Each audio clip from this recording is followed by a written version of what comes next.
नमस्कार दोस्तों, कैसे हैं आप लोग? आज मैं डिस्कशन करने वाला हूँ एक न्यू आईपीओ के बारे में। इंटरेस्टिंग पॉइंट ये है कि इस न्यू आईपीओ में सबसे बड़ी बात है कि इस कंपनी के ऊपर भी अच्छा खासा एक लिस्टिंग देखने को मिल सकता है। देखिए पिछले जो 3 कंपनी एक साथ आईपीओ ओपनिंग हुआ था और उसके एक साथ आईपीओ क्लोजिंग भी हुआ, अभी तक लिस्टिंग हुआ नहीं है। तीनों कंपनी अच्छा परफॉर्मेंस दिखा सकते हैं क्योंकि उसका ग्रे मार्केट प्रीमियम, उसका बिजनेस स्ट्रेटजीज सब कुछ अच्छा देखने को मिला। तो आज मैं जिस कंपनी के बारे में चर्चा करूंगा, इस कंपनी भी अच्छा खासा परफॉर्मेंस कर सकते हैं। इसलिए पूरा डिटेल्स में देखिए इस वीडियो को और लास्ट तक देखिए क्योंकि लास्ट में आपको बताऊंगा मेरे ओपिनियन क्या है और इस कंपनी के ऊपर अ, अगर आप काम करना चाहते हैं तो आपका ओपिनियन क्या है वो भी मुझे शेयर कर सकते हैं। तो चलो वीडियो को आगे बढ़ाते हैं। बढ़ाने से पहले रिक्वेस्ट करूंगा, चैनल को सब्सक्राइब नहीं किया तो जरूर कर लीजिएगा।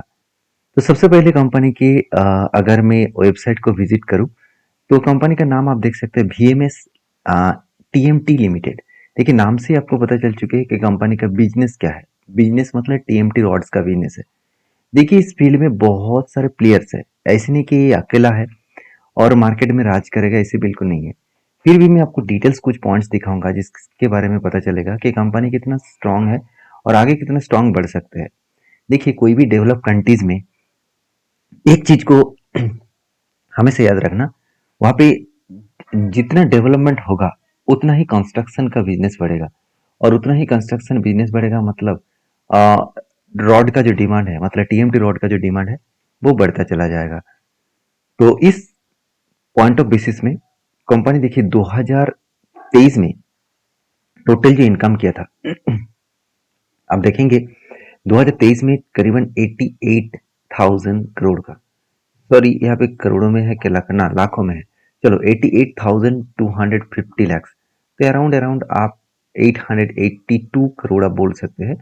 जो 2000 मतलब 24 में 873 करोड़ हो गया। अच्छी बात नहीं है क्योंकि कंपनी का जो इनकम है वो कम हो चुके हैं। अभी 2025 में और भी कम हुआ 771 करोड़ के आसपास। तो कंपनी के आप देखेंगे तो पेट मार्जिन यहाँ पे भी कंपनी में ग्रोथ ऑब्वियसली देखने को मिला क्योंकि कंपनी का सेल्स अच्छा सा होने के बाद 2023 में कंपनी का प्रॉफिट अर्निंग टैक्सेस जो पेड मार्जिन कहा जाता है वो कम हो चुके हैं। तो 2025 में उसको रिकवरी किया। इसको मैं और भी डिटेल्स में आपको समझाऊंगा। उससे पहले कुछ पॉइंट ऑफ व्यू से कंपनी के डिटेल्स में जानकारी ले लेते हैं। 2013 से कंपनी स्टार्ट हुआ, ऑलमोस्ट आप बोल सकते हैं करीबन 13 साल से भी ज़्यादा कंपनी पुराना हो चुके हैं, 12-13 साल। तो कंपनी का बिजनेस जो है वो मैन्युफैक्चरिंग है और वो भी आप देख सकते हैं थार्मो मैकेनिकली जो मतलब टेस्टेड बार्स है, मतलब TMT जो बार्स है वही कंपनी बनाते हैं और थ्री एडिक मतलब डिस्ट्रीब्यूटर्स है, 227 डीलर्स है इसका। और सबसे बड़ी बात है इस कंपनी का जो बिजनेस है उतना बड़ा नहीं है, उतना बड़ा नहीं है मैं इसीलिए बता रहा हूँ क्योंकि मैं एक चीज आपको दिखाना चाहूंगा। कंपनी का मार्केट कैप जस्ट 500 करोड़ के नीचे है। तो एक छोटा सा कंपनी है, सॉरी, छोटा सा कंपनी है, छोटा सा कंपनी के ऊपर काम करना मतलब एक जोखिम वाला तो बात होता ही है। तो कितना जोखिम है यहाँ पे, चलो वो मैं आपके साथ शेयर कर लेता हूँ। देखिए कंपनी का रेवेन्यू जो है वो डिक्लाइन हो चुके हैं, मतलब डिक्रीज हो चुके हैं 12%। देखिए जहाँ पे सेल्स बढ़ना चाहिए था वहाँ पे सेल्स बढ़ा नहीं, सेल्स घट चुके हैं, मगर यहाँ पे प्रॉफिट बढ़ चुके हैं। तो लोगों के मन में क्वेश्चन नहीं होगा कि किसी कंपनी का सेल्स कम हो रहा है प्रॉफिट ज्यादा हो रहा है तो अच्छी बात है ना, ऐसे बिल्कुल नहीं है। देखिए प्रॉफिट ज्यादा होने के पीछे रीजन क्या है आप समझ लीजिए। आप इस बार 100 रुपये का माल खरीदारी किया और 150 में बेचा, तो आपका जितना प्रॉफिट होगा, नेक्स्ट बार आपने 100 में खरीदारी किया और 200 में बेचा तो आपको प्रॉफिट ज्यादा होगा ना। तो आपका खरीदने का प्राइस तो सेम टू सेम रहे। तो इसी का हालत यहाँ पे देखने को मिला और कंपनी का प्रॉफिट ग्रोथ यहाँ पे अच्छा देखने को मिला है। जैसे मैंने पहले आपको बताया कि 227 करोड़ से 284 करोड़ बने और उसके बाद 412 करोड़ बने इसका एसेट। एसेट तो बढ़ा मगर सेल्स नहीं बढ़ा। 882 करोड़ से 873 बने और 771 बने, मतलब टोटल जो इनकम है वो धीरे धीरे कम होता चला गया। तो ये मुझे कंपनी के ऊपर वीकनेस लगा। कंपनी का नेट प्रॉफिट 4 करोड़ से 13 करोड़ बने और अभी 15 करोड़ के आसपास चल रहे हैं। तो प्रॉफिट मार्जिन बढ़ी तो अच्छी बात है, मगर कंपनी में सबसे दिक्कत वाला बात क्या है, कंपनी का कर्जा।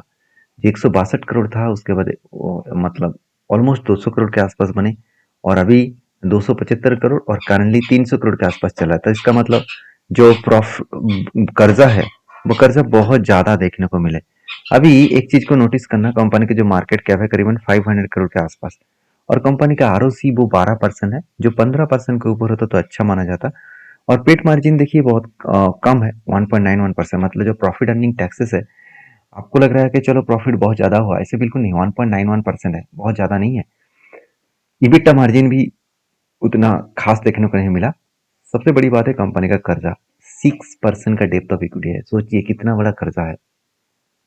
100 रुपये में अगर 6 रुपये आपका डेप्थ है, किसी बिजनेस में आपको 100 रुपये में 6 रुपये डेप्थ है, तो सोचिए कितना बड़ा कर्जा है। मान के चलिए आपने 1 करोड़ का लोन लिया, तो हर मंथ आपको 6 करोड़ का कर्जा देना, सॉरी, हर मंथ में आपको 6 करोड़ का कर्जा, मतलब आपको देखा जाए तो आपका लोन मिटाना पड़ेगा। तो ये कोई मतलब अच्छी बात तो नहीं है। तो मेरे हिसाब से बहुत खराब सिचुएशन यहाँ पे देखने को मिले।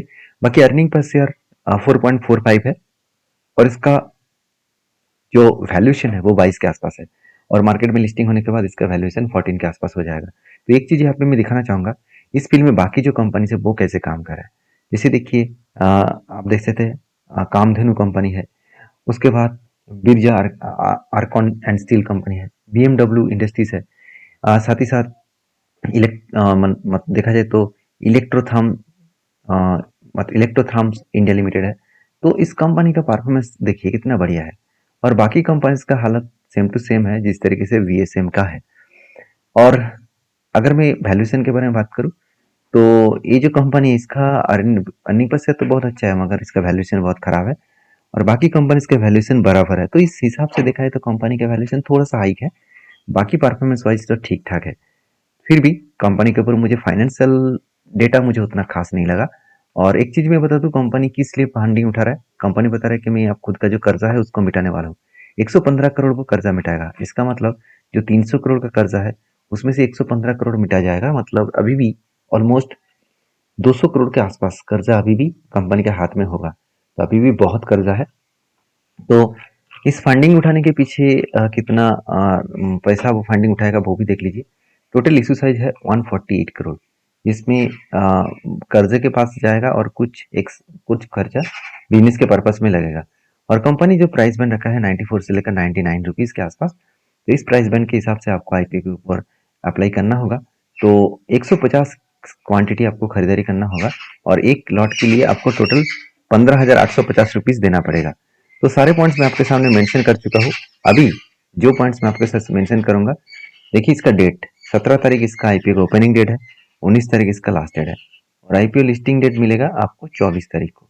तो पूरा डेट आपको मेंशन किया गया है। अगर आपको आईपीओ ना मिले, मान के चलिए आपने अप्लाई कर दिया, आप आईपीओ नहीं मिला, तो आपको 23 तारीख को आपको रिफंड किया जाएगा। तो पूरा मैं डिटेल्स में डेटा डिस्कशन कर चुका हूँ। लास्ट पॉइंट में जाना चाहूंगा, वो है इसका ग्रे मार्केट प्रीमियम। अगर मैं ग्रे मार्केट प्रीमियम, तो 12 तारीख इसका ग्रे मार्केट प्रीमियम देखने को मिला था 10%। उसके बाद धीरे धीरे करके ग्रे मार्केट प्रीमियम ग्रोथ होता देखने को मिले। तो कंपनी में उतना खासियत कुछ नहीं है, फिर भी कंपनी ग्रे मार्केट में अच्छा देखने को मिला है। इसके पीछे एक ही रीजन है, कंपनी का प्रॉफिट मार्जिन बढ़ रहा है। दूसरी बात, बिजनेस में सेक्टर वाइज कंपनी का परफॉर्मेंस भी उतना भी खराब नहीं है, ठीक ठाक है। और तीसरी बात, इस टाइम मार्केट ट्रेंडिंग में है, मतलब निफ्टी ट्रेंडिंग में है, पॉजिटिव ट्रेंडिंग में है। उसके हालत के बेसिस में लोग इंटरेस्टेड हो रहा है सारे कंपनीज के ऊपर। तो मेरे ओपिनियन क्या है, मैं आपको हमेशा बता कर चुका हूँ कि लास्ट डेट में, मतलब आईपीओ का लास्ट डेट जो है, मतलब 19 तारीख को मैं इस कंपनी के ऊपर एक मैं वीडियो आपके साथ फिर से शेयर करूंगा। इस दिन में मेरा डिसीजन मैं जरूर बताऊंगा, क्योंकि मैं हर कंपनी के ऊपर लास्ट दिन में अप्लाई करता हूँ। इसीलिए लास्ट दिन अप्लाई करता हूँ क्योंकि उस दिन कंपनी का ग्रे मार्केट प्रीमियम, उस कंपनी के ऊपर कितने लोग सब्सक्राइब किया है, सारे पॉइंट जानने को मिल जाते हैं। तो अभी जब भी काम करें, तो लास्ट दिन ही अप्लाई करें। तो आप कहेंगे सर लास्ट दिन अप्लाई करूंगा, अगर मुझे ना मिला तो? देखिए, आईपीओ एक लॉटरी के जैसा है, किसको मिलेगा किसी को पता नहीं है। आप लास्ट दिन करें कि फर्स्ट दिन करें, कोई फर्क नहीं पड़ेगा। तो मेरे ओपिनियन ऐसा ही है। बाकी आपके क्या ओपिनियन है जरूर कमेंट्स करना, और मेरे वीडियो देखकर आपको कोई रिकमेंडेशन के हिसाब से मत लेना।